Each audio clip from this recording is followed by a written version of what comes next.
Hello and welcome to Türkiye Talks. As always, we are going to talk about recent international developments. Today, our guest is Professor Ahmet Uysal. Welcome, Mr. Uysal, and Kadir Üstün from Washington. Welcome both. Hello, Bora and Kadir. Very important developments took place in Iraq. We are going to talk about that. But before that, let's discuss the death of former Soviet Union leader Gorbachev. He was one of the leading figures which ended the Cold War. He was a controversial person in Russia. Some people accused him of destroying Soviet Union. They blame him for the collapse of the Soviet Union. Some people hail him as a hero of liberal world. So lots can be talk about his personality. But let's we focus on the political impact he had. It was really probably his effort which brought Soviet Union down, and he was very instrumental in ending the Cold War.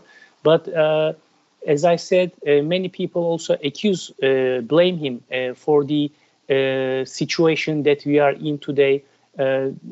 Especially these years, we have very important crisis all around the world.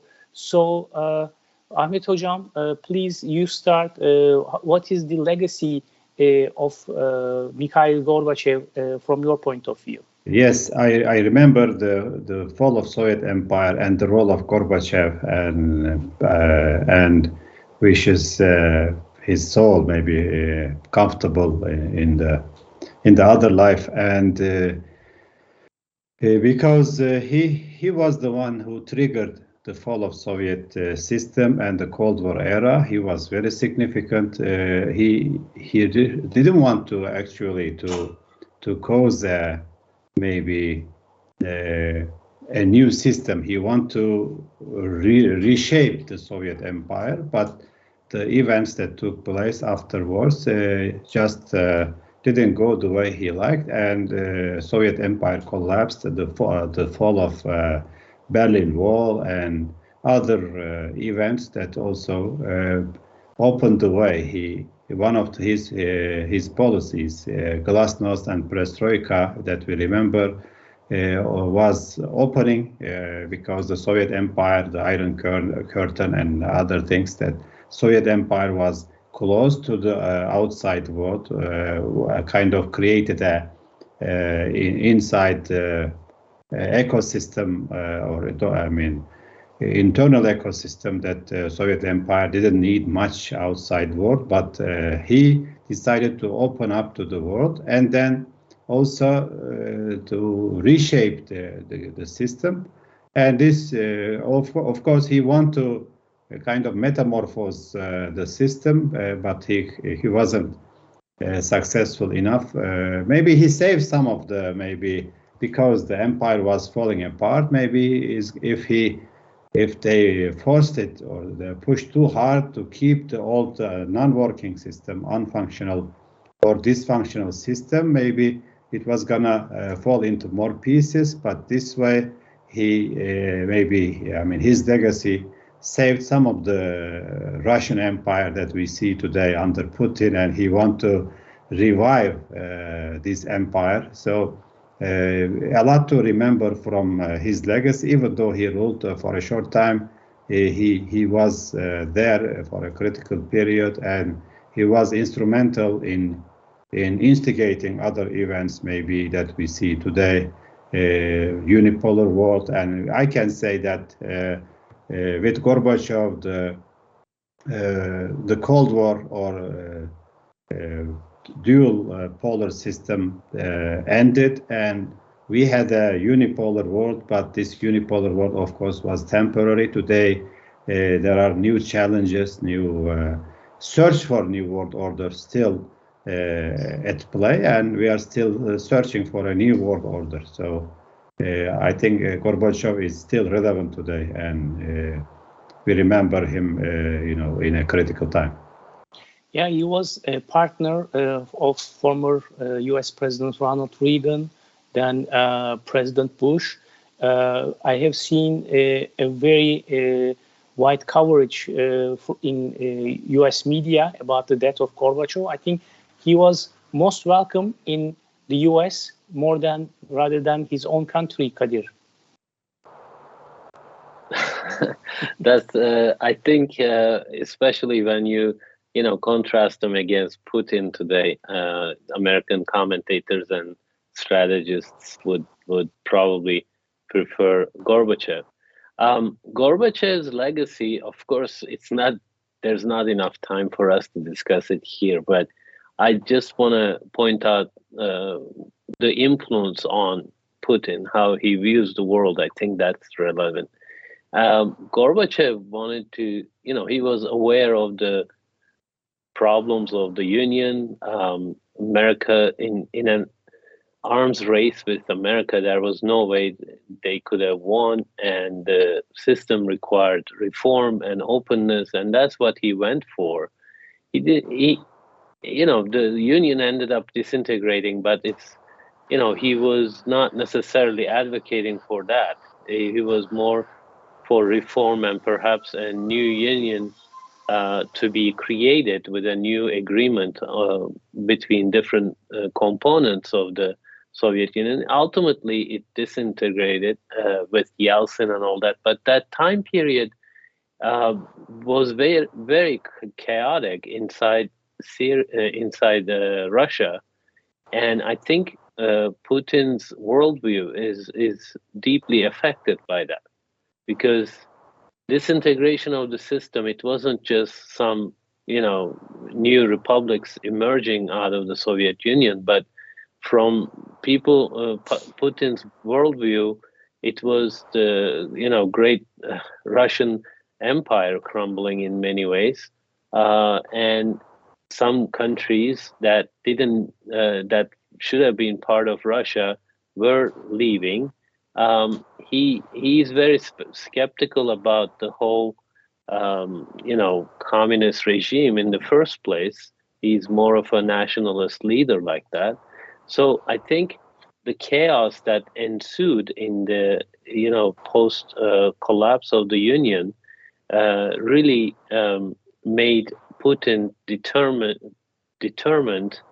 to quote unquote make Russia great again. And from the American perspective, of course, Reagan called on Gorbachev to tear down that wall, the famous words, and that's kind of what Gorbachev did at the end. So from that perspective, for the West, he was a reformer. He was someone. Margaret Thatcher said he could, he was someone who could. He was someone one could work with. So his image in the West was much more positive. But when you contrast that with Putin, especially in the context of the invasion of Ukraine about 6 months ago, it's a really drastic difference. And now the West has to contend with that reality. Perhaps we can blame the West for not being able to help Russia enough, right, to create a new sort of order in Europe. It was more the United States declared victory, and it became a world that was led by one superpower, and the international system, international community, as we call it, couldn't really set up a new system, as Professor Uysal indicated just earlier. And we are in many ways still suffering from the consequences of that.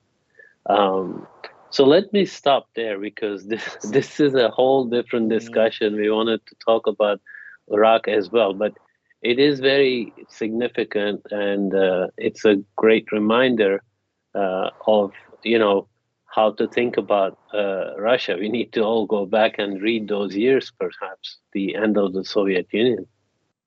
Yeah, and many problems today we face are remnants of that era, that period of time, for dissolution of the former Yugoslavia, the Bosnian War, the reaction of the U.S. and at the time the fragility of the Russian Federation at that time under Yeltsin.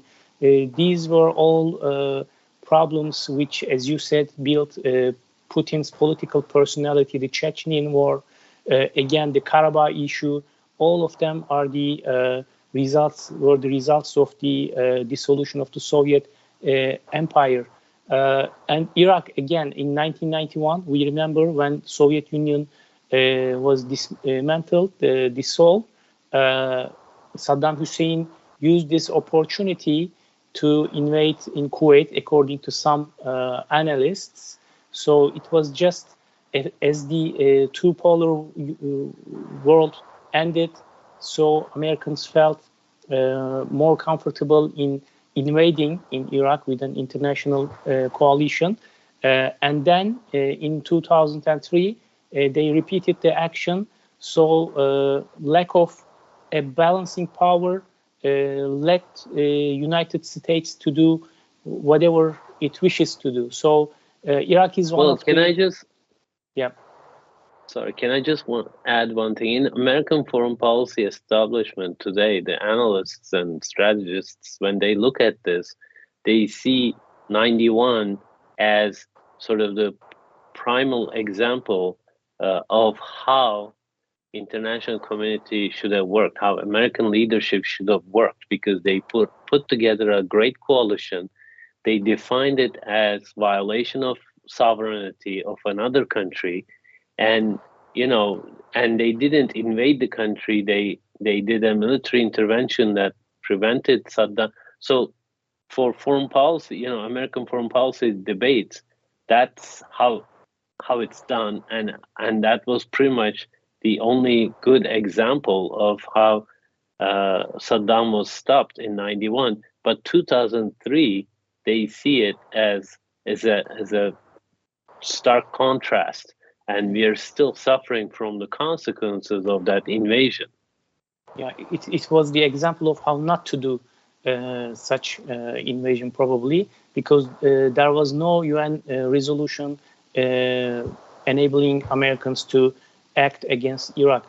So maybe, Ahmet Hocam, this is one of the reasons why we still see chaos and conflict in Iraq. The latest Southern Movement's action, which Bora, if you may, I want to add something on the Russian part, and we can.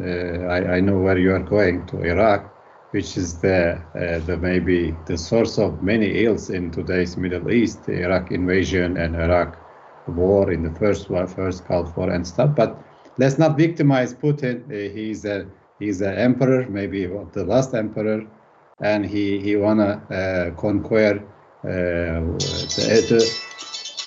he want to conquer the areas that he is not supposed to be, or even Russian Empire overextended, especially to the Balkans, to the Central Asia, and now Putin want them back, and they are not Russian even, many parts, even like Ukrainians say they are not Russian. And I think Putin has 3 layers of nationalism. One, and I was in Russia Security Conference 2 weeks ago. Also, I confirmed my readings there with some Russian experts.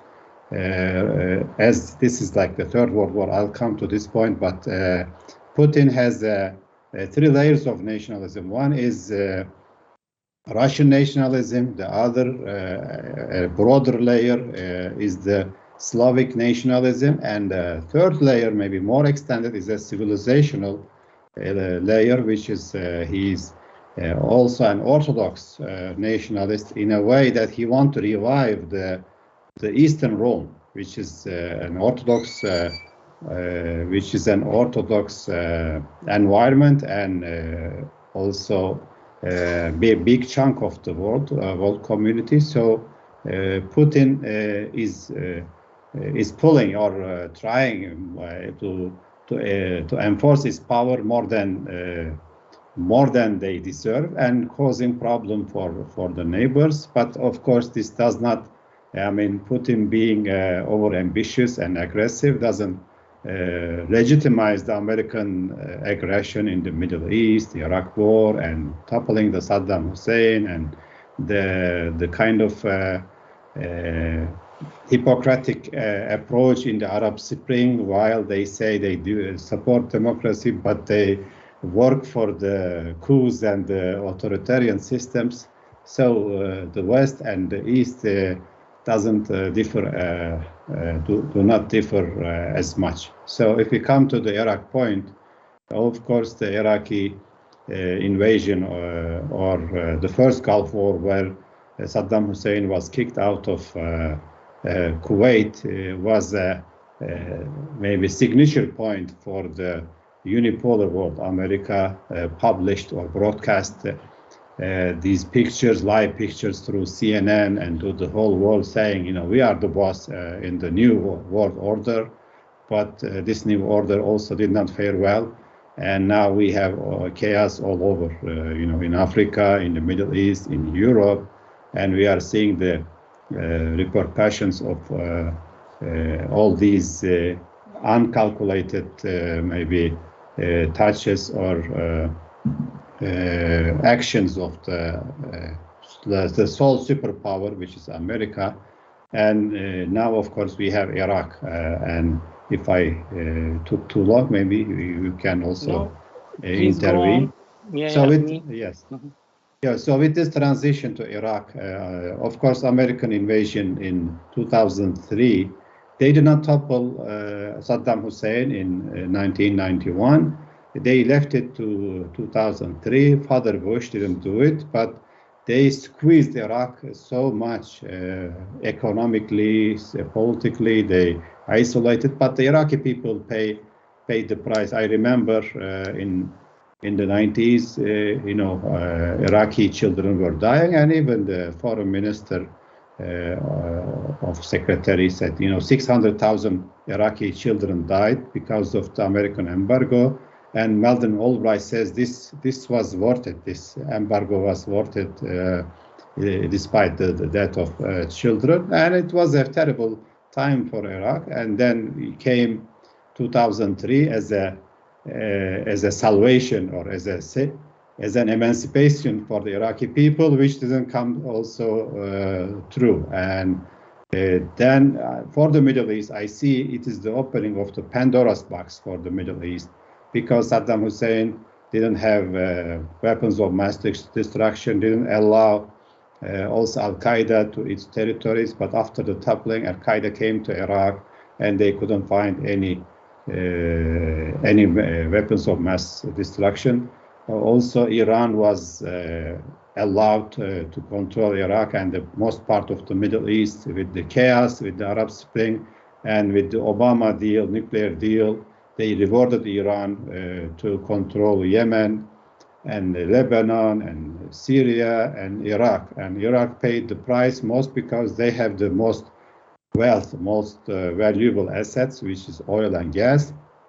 And now Iraq is trying to be itself. And there is a struggle between pro-Iranian forces and local forces. And in 2019, there was huge popular mobilization against this current regime, which is dominated by Iran.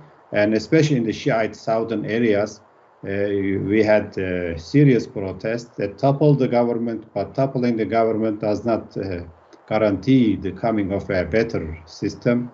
The Americans established a non-working, dysfunctional system in Iraq, and now nobody is able to find any solutions in Iraq. So it is kind of messed up, and of course there are sectarian tensions, there are ethnic divisions.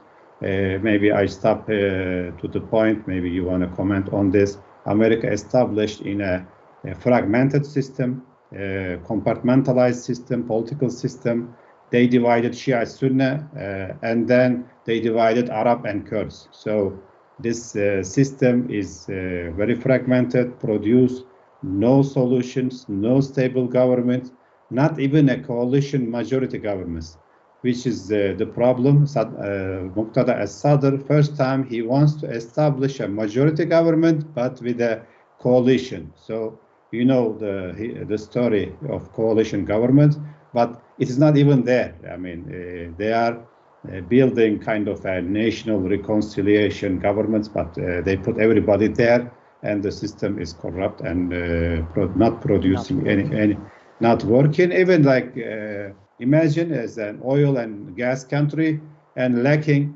most part of the day they are lacking electricity. They cannot find oil and gas even inside the country, and really the situation is very dire. Yes.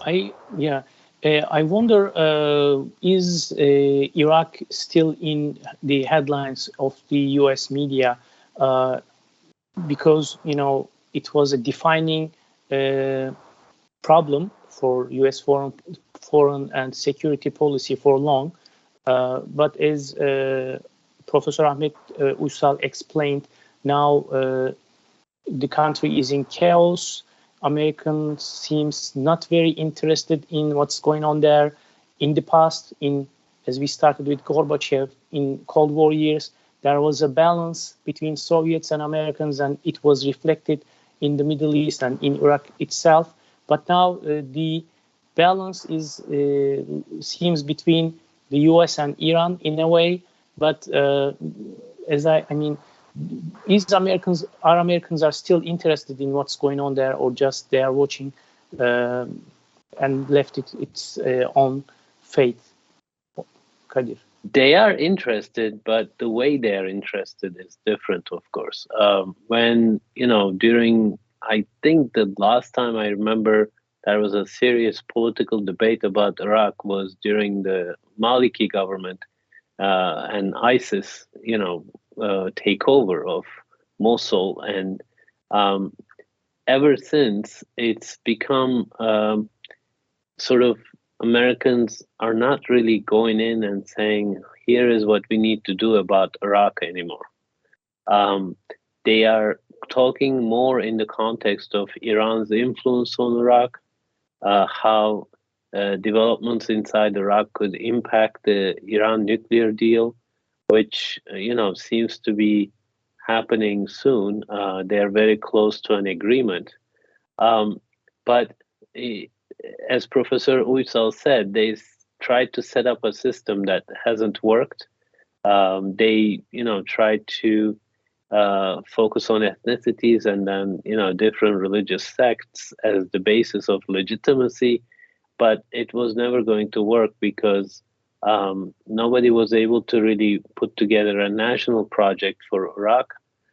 Turkey actually supported some of those initiatives earlier on in the early 2010s and late 2000s. But once, what was the famous saying? When you break it, it's breaking the vase, it's impossible to put it back together, basically. So right now, between Maliki forces, who are a Maliki group, political group, who are more pro-Iranian, and other pro-Iranian groups, and Muqtada al-Sadr, who is a much more nationalist, populist leader, who did oppose the American invasion before, and America is not an invading force there, technically at least. It's there by an agreement with the Iraqi government, Baghdad government. So Americans feel less pressured about trying to design a system or keep up, define a new order for Iraq. But of course, they don't want it to plunge into new rounds of chaos because it impacts the region. It impacts American interests throughout the region. But we've been talking over and over again, Bora, in multiple shows, that the United States for a long time now has not wanted to put a lot of political capital serious resources into the Middle East affairs in general, except maybe the nuclear deal. As soon as Biden gets his nuclear deal, he would like to focus on, China and Russia. So that could be seen as a bad thing, but that could be seen as a good thing too, right? So because Iraqi forces, political forces inside Iraq will need to find their own solution in the long run, because no imposed solution from outside will succeed. Part of the problem also, I feel like the regional powers, let's say, Iran, Turkey, Egypt, others, even Israel, nobody is really insistent or supportive of a national project for Iraq. There are various groups, powerful groups, pro-Iran or other, but nobody's really seriously interested, or maybe that's not even realistic, to create an Iraq that is, united, at least has, different regions, but perhaps still can come together under a national agenda. That seems like a very faraway dream almost for Iraq, because it is so broken, like Professor Uysal also mentioned. But, other than that, breakup of the country didn't work. Remember, several years ago, Kurdistan regional government tried to declare independence. That didn't work because no regional power supported that. And today, no regional power is seriously invested in an Iraq, one Iraq, united national Iraq. So I feel like what the option that is left is an Iraq with, different portions of the country being under the influence of different countries. Some, areas are more Iranian, under the influence of Iran. Some, Kurdish region is its own Kurdish region, and there's a lot of Turkish interests there. So all the indicators are saying that, this kind of broken system is going to persist, and we will keep having these periods where there's no government. It's been almost a year. And then we will see these flare-ups of violence, like we did on Monday and Tuesday. So that's unfortunate for Iraq, but it's just that, unfortunately, it seems assured that we are going to see this happening over and over again, as long as, Iran is happy keeping, its influence in Iraq and a weak state, and it just supports its militias for regional sort of power. And the United States is not interested in a serious way in investing in a political Iraqi national project. And then other countries, incapable of bringing all parties together and creating one united Iraq. So that's kind of what we are seeing right now, I feel like. Ahmet Hocam, if we go into the details of what has happened recently, this southern movement, he's really shaking the government in Iraq. With first he ordered his MPs to resign, then his supporters went into the parliament building and presidential offices. So very recently, he said he's quitting politics. This is the 9th time he declared this. But how we can evaluate, is he a real political actor? He can be an actor in the future, stronger one. Is he really defying Iranians, or is it something else? It is difficult to analyze what's happening there. Yes, it is difficult. It is a complex picture, but it is also becoming more clear now, right now, because so I mean the basic question is what Sadr wants from this political context. He for the first time after the American invasion, Sadr was able to pull up a coalition government that's based on majority, not a consensual or all parties in type of a government, as I said, which produces an dysfunctional government, and you cannot, corruption is very widespread, and problems, social and economic problems also are very widespread, and you cannot, I mean, if everybody in the government means nobody in the opposition or everybody in the opposition. And in this system, you cannot find the real who is responsible for the ills or for the deficiencies and the problems. And Sadr wants to oppose. I mean, wanted to offer an alternative to this and work hard very much. And of course, in Iraq, elections, even early elections, takes 1 year to hold. Really, I mean, and when I mentioned this, you know, it's dysfunctional. It is meant to be dysfunctional by Americans. But if you ask Americans, as Kadir mentioned, you know, they probably blame the Iraqis that they cannot get along, they cannot produce, they cannot manage democracy. They may probably they don't deserve democracy, even though we gave them, you know, we gave them democracy, but these guys cannot make it work. And this type of attitude probably prevails in the American policy circles. And but the situation, as I said, doesn't produce a stable, strong government.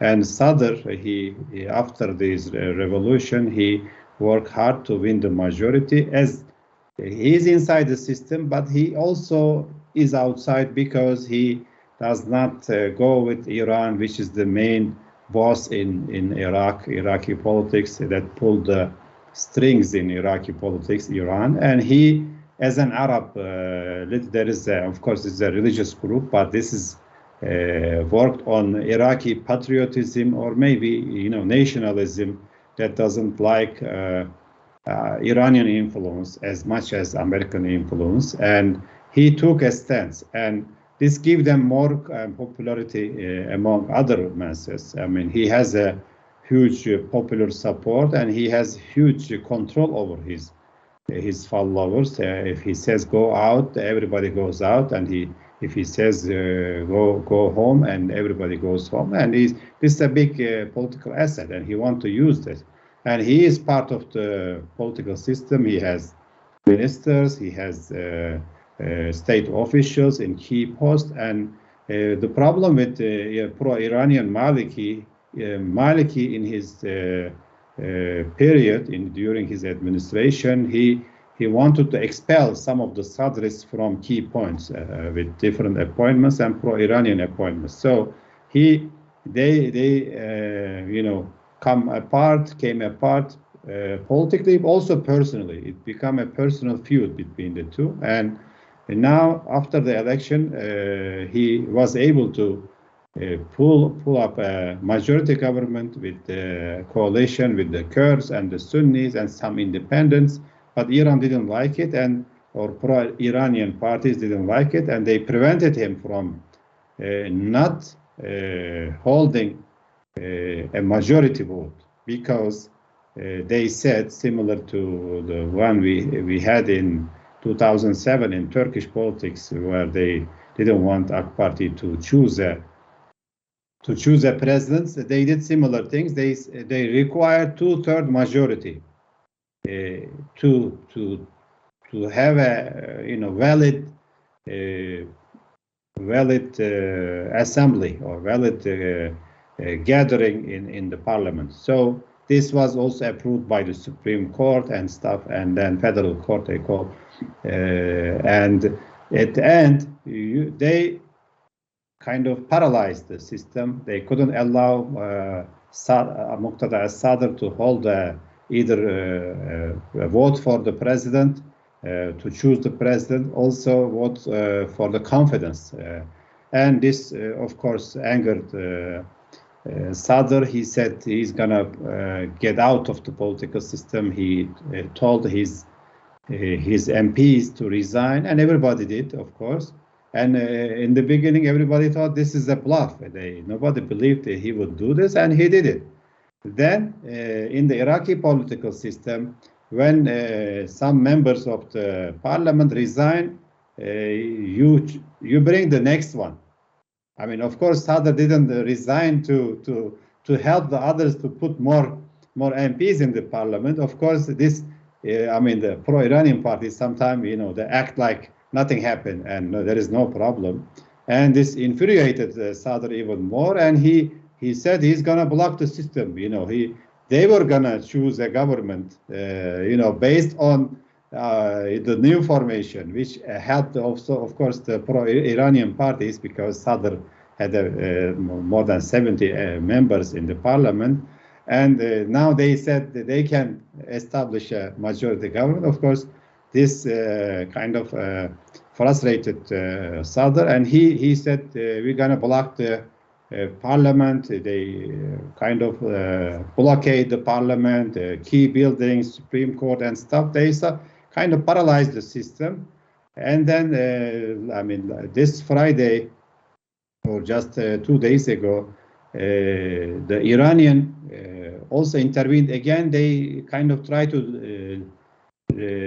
kind of destroy his religious legitimacy. Some Marji or reference, Shiite reference, said Sadr is not fit to this role, and he said follow the Iranian mullahs. And so this even infuriated Sadr even more, and he took to the streets, and there were clashes. And then again, he is full of surprises. Maybe I drag, too long, maybe, but this is a long story to cut it short.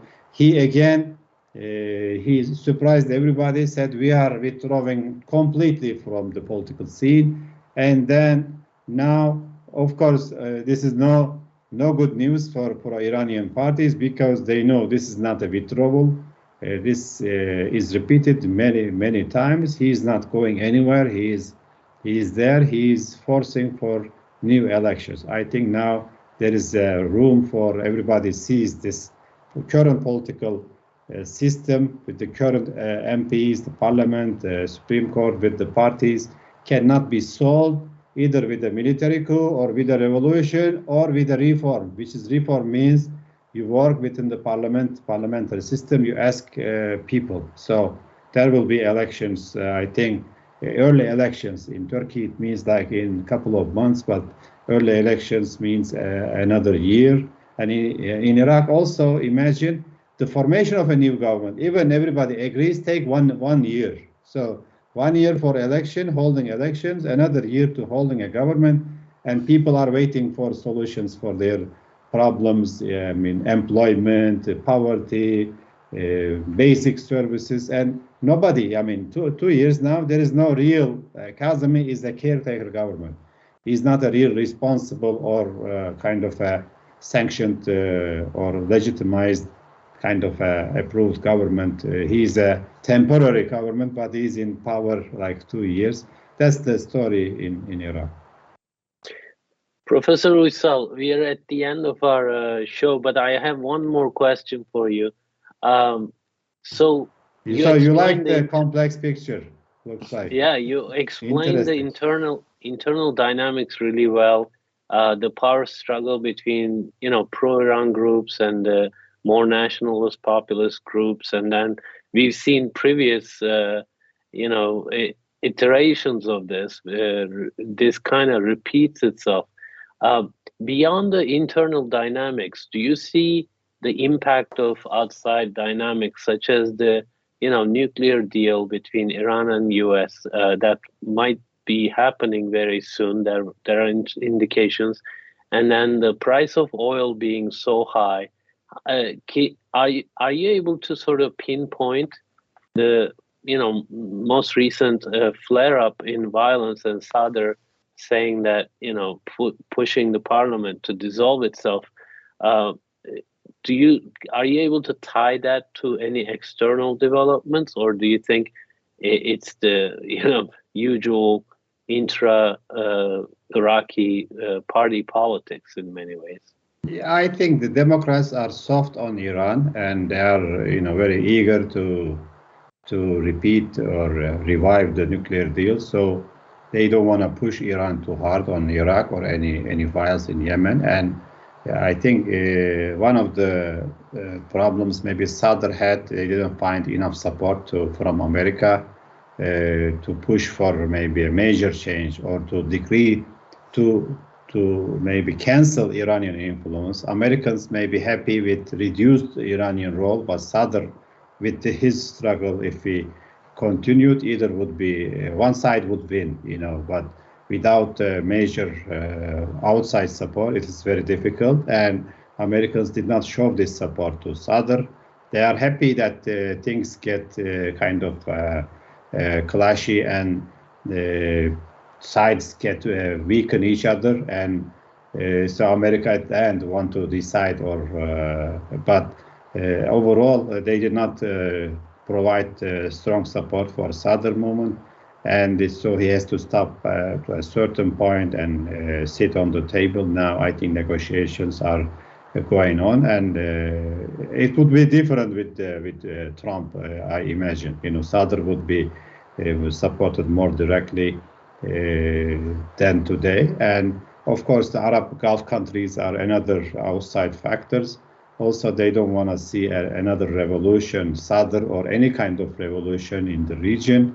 So they support for maybe reduced role of Iran, but not maybe a revolution. So I think the kind of weakening process with the popular support, with outside support, which is meager, not very strong, but it's a long way to see the outcome. Thank you. Thank you very much, Professor Ahmet Uysal and Kadir Üstün. With this, we came to the end of the show. We talked about Iraq and death of Gorbachev and his legacy. So hope to see you next time with new developments in the region. Thank you, Bora. Thank you, Professor. Thank you, Kadir. Thank you, Bora. See you again.